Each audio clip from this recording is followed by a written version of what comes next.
여러분, 한 달에 21번 사정하면 전립선암 위험이 33%나 줄어든다는 사실 알고 계셨습니까? 3만 명을 20년간 추적한 하버드 연구 결과입니다. 안녕하세요. 비뇨기과 전문의 류지연입니다. 오늘은 많은 분들이 궁금해하시지만 차마 의사한테 물어보지 못하는 이야기, 자위행위와 전립선 건강의 관계에 대해 솔직하게 말씀드리겠습니다. 제가 비뇨기과 의사로 30년 넘게 진료하면서 정말 많이 받는 질문 중 하나가 바로 이겁니다. 선생님, 자위를 하면 몸에 안 좋은 거 아닙니까? 나이 먹어서도 그런 거 해도 됩니까? 특히 60대, 70대 환자분들이 얼굴 붉히시면서 조심스럽게 여쭤보시는데요. 오늘 이 영상 하나로 여러분의 오랜 궁금증을 시원하게 풀어드리겠습니다. 먼저 전립선이 뭔지부터 간단히 설명드릴게요.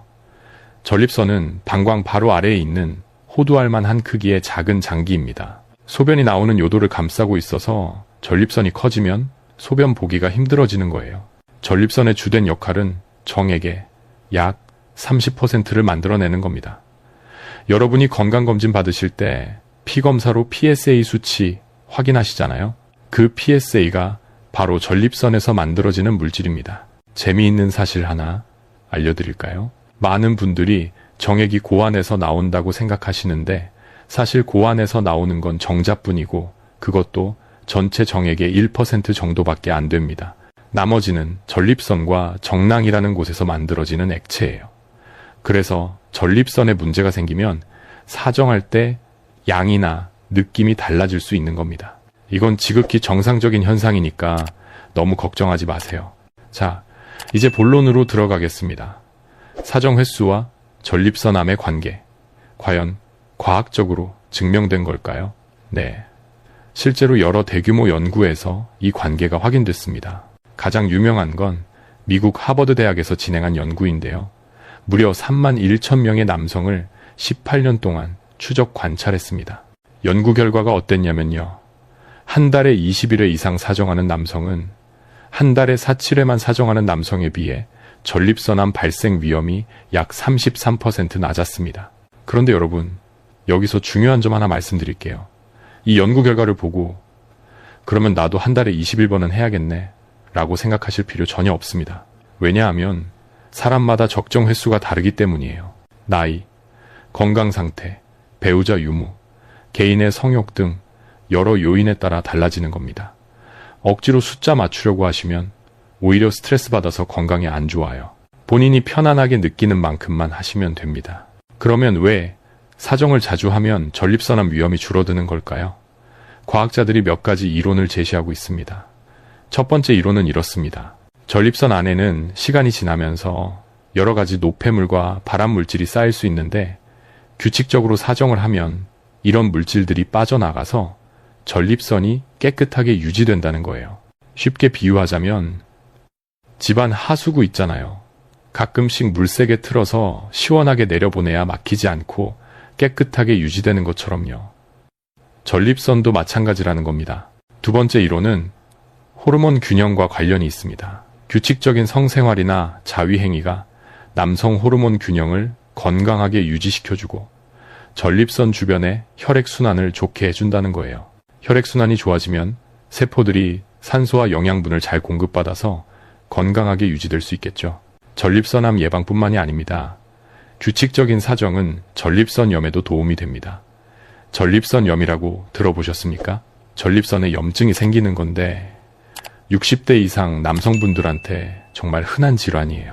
제 환자분들 중에서도 전립선염으로 고생하시는 분들이 많습니다. 소변 볼 때 따끔거리고 아랫배가 묵직하게 아프고 심하면 허리까지 아프신 분들도 계세요. 연구에 따르면 이런 만성 전립선염 환자분들이 사정 횟수를 늘렸더니 증상이 개선됐다고 합니다. 자, 여기서 제가 아주 중요한 말씀을 드리겠습니다. 많은 분들이 놓치시는 부분인데요. 사정은 성관계를 통해서만 해야 하는 게 아닙니다. 자위행위도 똑같은 효과가 있어요. 저는 30년 넘게 비뇨기과 진료를 해오면서 이 부분을 정말 강조해서 말씀드립니다. 자위행위는 어떤 나이에서든 완전히 정상적이고 건강한 행위입니다. 부끄러워하실 필요 전혀 없어요. 특히 배우자와 사별하신 분들, 혼자 사시는 분들, 이런 분들께 말씀드리고 싶습니다. 파트너가 없다고 해서 성생활을 완전히 포기하실 필요 없습니다. 자위행위만으로도 전립선 건강을 지키실 수 있어요. 나이가 들었다고 해서 성적인 즐거움을 포기해야 하는 건 절대 아닙니다. 70대, 80대에도 얼마든지 성생활을 즐기실 수 있고 그게 건강에도 좋습니다. 수면과 관련된 재미있는 연구 결과도 있어요. 2023년에 발표된 연구인데요. 잠자리에 들기 전에 성관계나 자위행위를 한 사람들이 그렇지 않은 사람들보다 더 깊이, 더 오래 잤다고 합니다. 사정을 하면 옥시토신이나 프로락틴 같은 호르몬이 분비되면서 몸이 이완되고 편안해지거든요. 불면증으로 고생하시는 어르신들, 한번 시도해 보시는 것도 방법입니다. 이제 많은 분들이 걱정하시는 전립선 수술 이야기를 해볼게요. 나이가 들면 전립선이 점점 커집니다. 이걸 전립선 비대증이라고 해요. 80세 남성의 80%가 전립선 비대증을 갖고 있습니다. 전립선이 커지면 요도를 눌러서 소변 보기가 힘들어지죠. 밤에 화장실 자주 가시고 소변 줄기 약해지고 다 본 것 같은데 시원하지 않고 이런 증상들 있으시면 전립선 비대증을 의심해 보셔야 합니다. 약으로 조절이 안 되면 수술을 해야 하는데요. 전립선 비대증 수술은 전립선을 다 떼어내는 게 아니라 비대해진 부분만 깎아내는 겁니다. 이 수술 후에 많은 분들이 경험하시는 게 역행성 사정이에요. 역행성 사정이 뭐냐면요. 사정할 때 정액이 밖으로 안 나오고 방광 쪽으로 들어가는 겁니다. 오르가즘 느낌은 똑같이 있어요. 다만 정액이 안 나올 뿐이죠. 위험한 건 전혀 아니고 나중에 소변 보실 때 같이 나옵니다. 수술 전에 이런 설명을 못 들으신 분들이 많이 놀라시는데 미리 알고 계시면 당황하지 않으실 거예요. 전립선암 수술은 좀 다릅니다. 전립선암이 발견되면 전립선 전체를 드러내는 수술을 하게 되는데요. 이걸 근치적 전립선 적출술이라고 합니다. 이 수술 후에는 정액이 아예 안 만들어집니다. 전립선 자체가 없어졌으니까요.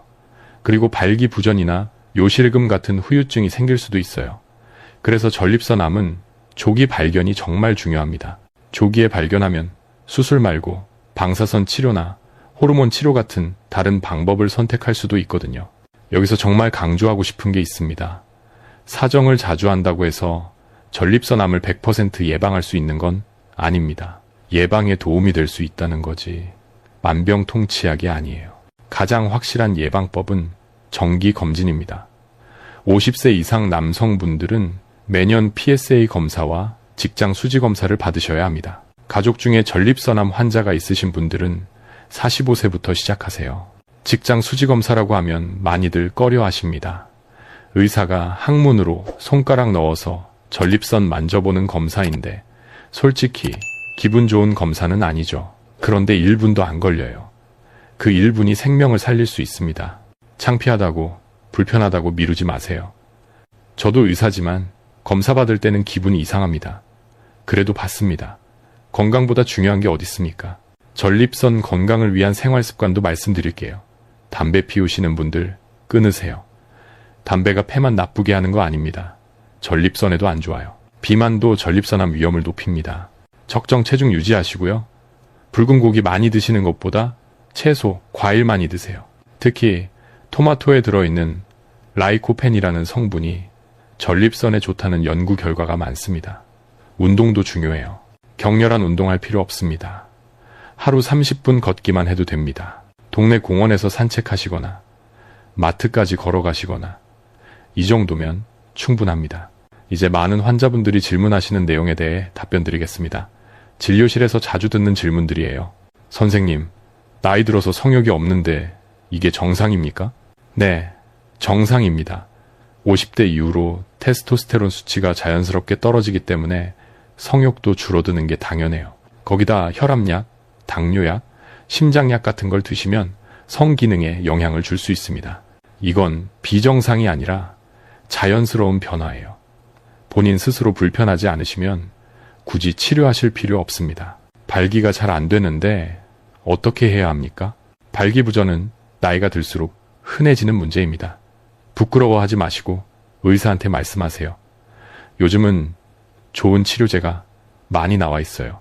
비아그라, 시알리스 같은 약도 있고 주사치료, 보형물 삽입 같은 방법도 있습니다. 포기하지 마세요. 70대, 80대에도 발기부전 치료받고 성생활하시는 분들 많습니다. 이게 삶의 질에 엄청난 영향을 주거든요. 나이 먹어서 그런 거 필요 없다고 생각하지 마시고 본인이 원하시면 적극적으로 치료받으세요. 혼자 사는데 파트너가 없어서 성생활을 못합니다. 아까도 말씀드렸지만 자위행위가 있잖아요.